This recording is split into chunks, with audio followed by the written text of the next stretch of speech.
ये थी कि उसको दूसरी लड़की को कॉन्फिडेंस में लेना चाहिए था, अगर उसको इतना अच्छा दोस्त समझता था। हुँ। तो शायद वो मान भी जाती, क्योंकि वो जिस तरह का कैरेक्टर है, वो एक स्ट्रॉन्ग लड़की थी, वो इतनी ज़्यादा पागल नहीं थी। वो तो अब वक़्त के साथ हुई है, तो मेरी हुँ। बहुत सारी हमदर्दियाँ हरीम के साथ हैं। लेकिन अब इंसान गलतियाँ करता है अपनी ज़िंदगी में, और यही उसकी जो गलती थी, उसको वो देखिए उसको कहाँ पहुँचा दिया। बेचारे छोटे से अपार्टमेंट में रह रहा है, वो अच्छी खासी मज़े से जॉब कर रहा था।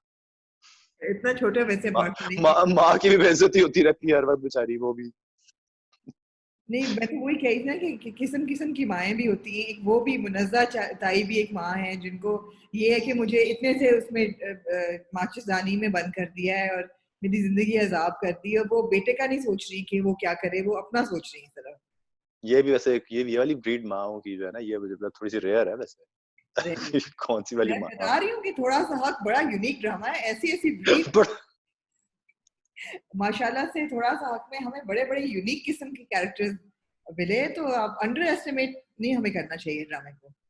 नहीं, नहीं, बिल्कुल भी नहीं जी। बड़ा देखिए ऐसे जो है ना, आपको अजूबे जो है वो बहुत कम देखने को मिलते हैं। मुझे अच्छी लग रही है ये बात कि आप अपने ड्रामे का खुद ही मज़ाक उड़ा रहे हैं, मुझे ज़्यादा कुछ नहीं, कहने जो बात गलत है वो गलत है, उसमें कुछ चीज़ें ऐसी हैं जो लेकिन हर तरह के लोग इस दुनिया में होते हैं, ऐसा नहीं है कि ऐसे लोग नहीं होते होंगे, मैंने बड़े-बड़े शाकाहार लोग देखे हैं। तो है, इसमें कुछ देखिए परफेक्ट ड्रामा कौन-सा आज तक बना है, आप अभी लेटली जो सबसे बड़े हिट ड्रामे गए हैं, उसके अंदर मैं आपको 10 झोल दिखा दूँ। तो हाँ, इसमें है, बहुत सारी चीज़ें हैं जो कि मुझे भी मैं जिससे एग्री नहीं कर रहा होता, लेकिन ऐसे ऐसे लोग होते हैं मेरे ख्याल है दुनिया में, गलतियाँ भी सबसे होते हैं। होती हैं और बड़े-बड़े बिल्कुल, आपके तो ख़ैर बड़े-बड़े किस्म के लोगों के साथ राब्ता रहा है, आपने काम किया है, बहुत बॉडी ऑफ वर्क आपका काफ़ी बड़ा है, पाकिस्तान में आपने बेतहाशा ड्रामे किए हैं, और how can we also forget आपने जो काम बॉलीवुड में किया है, तो कई किस्म के क्रीचर्स के साथ, और आपने तरह-तरह के काम किए हैं, तो आप फ़िल्मों की तरफ पाकिस्तान में क्यों नहीं आपका रुख हुआ? मतलब आपको कोई ऐसा क्रीचर नहीं मिला जिसको जो जो आपके दिल को मुश्किल में डाल दे?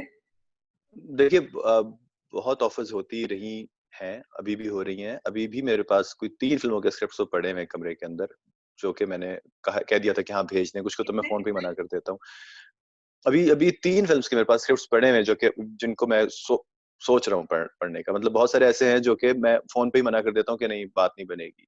हुँ। बीच में कितनी आई जो कि ये वो वाली हैं जो अभी बनने वाली हैं, और बहुत सारी ऐसी हैं जो कि आके चली गईं, बन गईं, जिन पे मैंने मना कर दिया। लेकिन अ, अभी तक कोई ऐसा अफ़सोस मुझे नहीं हुआ कि मैंने जो फ़िल्म रिजेक्ट की है, उसपे अगर शायद मैं कर लेता तो मैं बहुत कोई तीर मार लेता, या वो प्रोजेक्ट भी बहुत कमाल का था। मुझे मुझे डेफ़िनिटली आमना ये लगता है कि पाकिस्तान में अभी भी हमारी हमारी ड्रामा इंडस्ट्री ज़्यादा बड़ी है। ये हम बॉलीवुड में नहीं रह रहे या हॉलीवुड में नहीं रहे, अभी भी हमारी ड्रामा इंडस्ट्री ज़्यादा बड़ी है। जो स्टार्स हमारी टीवी बना रहा है, वो फ़िल्म उस तरह नहीं बना रही। फ़िल्म्स में जो स्टार्स बन रहे हैं, वो वही हैं, जो बन चुके हैं, वो वही हैं जो टीवी से गए हैं। तो फ़िल्म में मैं आपसे सवाल करता हूँ कि फ़िल्म में मुझे काम करने के 3 बुनियादी फ़ायदे बताएँ फॉर एन एक्टर। अ, अगर आपको अपने आप को हाँ 46 फुट बड़ा मुँह देखना है अपना ब्लो अप करके, तो आपकी वो ख्वाहिश है तो प्लीज़ आप सिनेमा जाके अपनी कोई दे दें। कोई इंसेंटिव मुझे नज़र नहीं आता फॉर एन एक्टर। जब वो डायरेक्टर फ़िल्म लेकर आता है आपके पास या प्रोड्यूसर, तो वो सबसे पहले तो ये रोना रो रहा होता है कि यार पैसों पे ज़रा हौला हाथ रखना, अभी हम फ़िल्म इंडस्ट्री सर्वाइव कर रही है, दोबारा से रिवाइव कर रही है। तो आप कहते हैं भई ये कब तक रिवाइव करती रहेगी? वो तो पार्टीशन के बाद से अभी तक रिवाइव ही किए चली जा रही है। चलें, पैसों पे आप नहीं आपने हाँ कर दी। उसके बाद फ़िल्म आपको रिस्क ज़्यादा दे रही है। कुछ पता नहीं फ्लॉप हो जाए तो आपका टीवी का मीडियम भी आपके ऊपर दरवाज़े बंद हो जाएँगे, क्योंकि कुछ नहीं पता कि क्या क्या हो जाता है। और लोगों की अभी तक यहाँ वो वाली बात नहीं आ रही फ़िल्म में। 2-3 डायरेक्टर्स के अलावा, जिनमें आप नबील कुरैशी को ले लें या नदीम बेग को ले लें, और बस ये गिनती यहीं आगे पीछे ही खत्म हो जाती है। उसके बाद तो आपको काफ़ी लगता है कि मेहनत की ज़रूरत है। तो ये या फिर वो बिल्कुल टीवी ड्रामे बनने शुरू हो जाएँगे, या फिर वो लड़की को उठा के भाग गए और उसके बाद वो एक शादी की रात को या इस तरह करके कुछ बन जाएगी, या फिर वो एक अजीब-सी कॉमेडी बन रही होगी। फ़िल्म में बहुत रिस्क होता है, और फ़िल्म आपको, अगर मैं 1 साल बैठा रहूँ और मैं कहूँ कि जी मैं तो फ़िल्म कर रहा हूँ, टीवी मैं नहीं करूँगा, और उसके बाद फ़िल्म आके फ्लॉप हो जाती है। पैसे मैंने 1 साल तक कुछ नहीं कमाए सिवाय उस फ़िल्म के, और उसके बाद वो मतलब मुझे अपना मेरा ब्रेड एंड बटर भी तो यही है ना, तो मैं बहुत सारी चीजें एक काम करने वाले इंसान की हैसियत से बहुत सारी चीजें ऐसी भी बाज़ साइन कर लेता हूँ जहां मुझे लगता है कि हाँ पैसे ज्यादा मिल रहे हैं, शायद स्क्रिप्ट एवरेज है, लेकिन उसमें पैकेजिंग अच्छी है कि वो मुझे इस तरह फायदा दे रहा है। लेकिन फिल्म में तो आपको ये भी नहीं मिल रहा ना, तो फिल्म करे बंदा जरूर, अगर बहुत अच्छा सब्जेक्ट है तो जरूर करे, लेकिन ये सोच के ना करे कि वो इसके बाद कोई बहुत स्टार बन जाएगा या कुछ होगा। फिल्म अभी तक मुझे उस तरह अट्रैक्ट एक्साइट नहीं कर रही, आपको और मैंने लगा अपनी गलतियों से सीखा है कि वो डेफिनेटली कि मैंने बॉलीवुड में कुछ आपने जो 2-3 फिल्में की, आपको लगा उनसे आपका करियर को बहुत बड़ा बूस्ट मिला? बिकॉज़ नहीं, मैं आपसे यही कह रहा हूँ कि मैंने अपनी गलतियों से सीखा है, ठीक है। बहुत सारी फिल्में मैंने बहुत अच्छी छोड़ के बहुत सारी ऐसी फिल्म के लिए हाँ भी की जो कि बनने में थी और जो कि शायद बन जाती, तो एक दो पाइपलाइन में थी जो कि शुरू होने वाली थी और बहुत बड़ी फिल्म्स थी और बहुत बड़े प्रोडक्शन हाउस की फिल्म थी। तो मुझे लगता है उस वक्त, देखिए हर वक्त का फैसले अलग होते हैं, आपको नहीं पता होता। आज शाहरुख खान भी ये नहीं कह सकता कि उसकी फिल्म अगली हिट होगी, आज सलमान खान भी नहीं कह सकता, आज पाकिस्तान का भी कोई बड़े से बड़ा एक्टर, बड़ी से बड़ी एक्ट्रेस, सुपरस्टार जिसे आप कहते हैं, बहुत सारी हैं जो क्या तो वो भी कभी इस बात को नहीं कह सकती उनकी फिल्म हिट होगी या फ्लॉप होगी। तो ये तो एक बड़ा अनप्रेडिक्टेबल सा एक वो है। अगर आपको उस वक्त के फैसले जो आप करते हैं उस वक्त के हिसाब से सही लगते हैं, तो वो उसी वक्त के फैसले होते हैं। जिस तरह मैंने क्रीचर सबसे पहले की, तो मेरे ख्याल में वो एक बड़ी फिल्म बन सकती थी और उस वक्त भी उसका बजट जो था वो पाकिस्तान के हिसाब से कोई तकरीबन 80 करोड़ के करीब का उसका बजट था। और उसने वो फ्लॉप नहीं हुई है फिल्म, मतलब उसने अच्छा बिजनेस कर लिया था। हाँ, वो सुपर हिट नहीं हुई थी, लेकिन पैकेजिंग अच्छी थी कि टिप्स टी सीरीज की सॉरी टी सीरीज की फिल्म थी। बिपाशा बासु उसके मेरे ऑपोजिट थी, जो कि एक वक्त में बहुत बड़ी स्टार रह चुकी है। मिथुन का म्यूजिक था जिसने आशिकी का म्यूजिक दिया था। विक्रम भट्ट अच्छी फिल्में भी दे चुके हैं, तो हिट हो सकती थी बहुत बड़ी। और पहली दफा इंडिया में कंप्यूटर ग्राफिक्स पे काम हो रहा था, उस तरह सारी चीजें, तो वो सुनने में बहुत बहुत ल्यूक्रेटिव लग रहा था। लेकिन ऐसा होता है कि आपकी चीजें अगर हर अगर दफा इमरान अच्छी नहीं जाती। आशिकी को इनकार करने की क्या वजह थी? और आपको देखिए, ये एक बड़ी संजीदा लंबी बंसाली कहानी है। सुना है कि 2-4 फिल्में ऑफर हुई थी जी, और जी, काफी बिल्कुल, ये नाम बात उनकी भी हुई। बिल्कुल सच है, और ये बात आप वेरीफाई कर सकते हैं उन लोगों के साथ जिनके जिनके नाम मैं ले रहा हूँ, अभी लेने वाला हूँ। आशिकी 2 की कहानी मैं बहुत दफा रिपीट कर चुका हूँ कि क्या हुआ था। आशिकी बेसिकली उस वक्त मुझे ऑफर हुई थी जब मैं अक्षय कुमार के साथ एक फिल्म के लिए कॉन्ट्रैक्ट बाउंड था, जो कि बाद में जब मुझे उसका स्क्रिप्ट मिला और जब तो मुझे अंदाजा हुआ कि वो मेरी गलती थी कि मैंने उस फिल्म के लिए अपने आप को इतना रोक के रखा, जिसमें मेरी रामलीला और आशिकी जैसी फिल्म निकल गई मेरे हाथ से।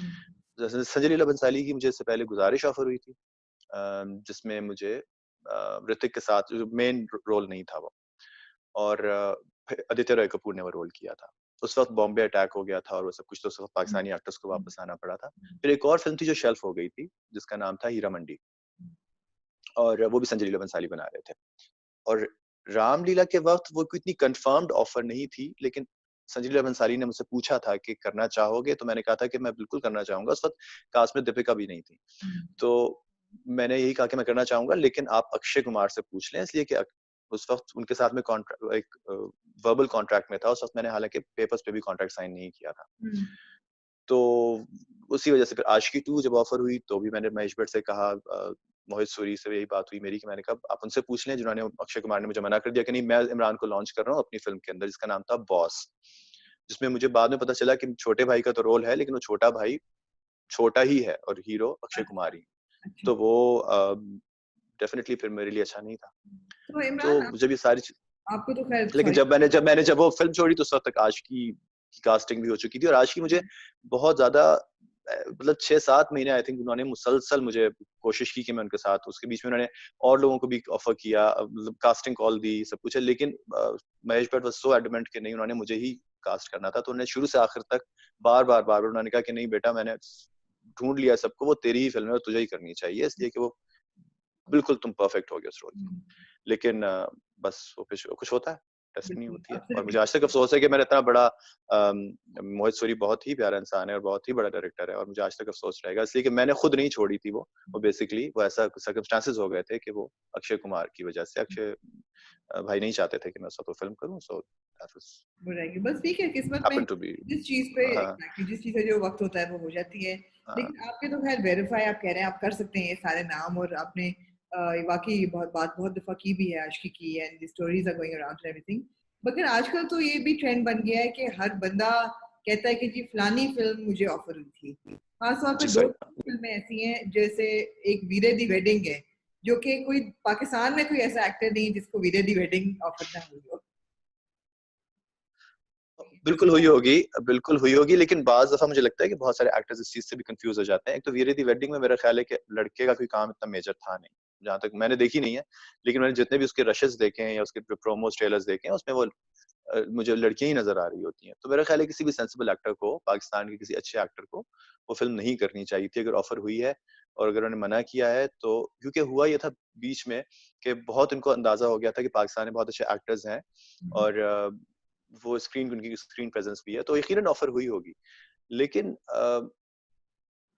थोड़ा-सा फ़र्क ये होता है, बहुत दफ़ा हमारे एक्टर्स कन्फ्यूज़ कर जाते हैं कि कास्टिंग कॉल आती है आपको, लेकिन वहाँ तरीका ये होता है कि कास्टिंग एजेंसीज़ होती हैं जो इन्वॉल्व होती हैं और वो एक 100 लोगों को वो फ़ोन करके भी कहेंगे, व्हाट्सएप करके मैसेज भी कर देंगे कि अब भई हम इंटरेस्टेड हैं आपको फ़िल्म में कास्ट करने के लिए, आप ज़रा अपनी एक शो रील बना के भेज दें, थोड़ी-सी टेप्स भेज दें या फिर हम आप कुछ भी ना भेजें, आपका काम हम यूट्यूब पे देख लेंगे, थोड़े दिन रुक जाएँ, हम आपको खुद ही बता देंगे। और फिर उसके बाद वो दोबारा कभी कॉल नहीं आती। तो वो उसी में खुश हो जाते हैं कि ओके, ये रहता है एब्सोल्युटली। हाँ, लेकिन मुझे मेरा नहीं पता आप किस एक्टर की बात कर रही हैं। बहरहाल ऐसा मैं जनरली बता रहा हूँ कि बॉलीवुड में ऐसा होता है। तो यहाँ ठीक है बहुत सारी यार, फ़िल्म्स के आप कर अक्सर लें डिप्लोमेसी, आप अच्छी बात है। होना चाहिए डिप्लोमेटिक इंसान को। आप कर लें डिप्लोमेसी, कोई बात नहीं।